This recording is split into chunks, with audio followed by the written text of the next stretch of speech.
అపకారం వాళ్ళే చేస్తారు. ఇప్పటి వరకు నువ్వు ఎవరినైతే నమ్మావో వాళ్ళు ఖచ్చితంగా వెన్నుపోటు అంటే ఏంటి అర్థం తెలిసిపోతుందమ్మా. ఏ పరిస్థితుల్లో కూడా మీ కుటుంబానికి మీరు ఏదైనా చేసుకోండి,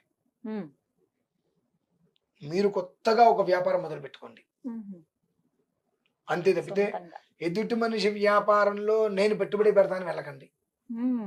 ఎదుటి మనిషితో కలిసి పనిచేస్తా అని చెప్పకండి.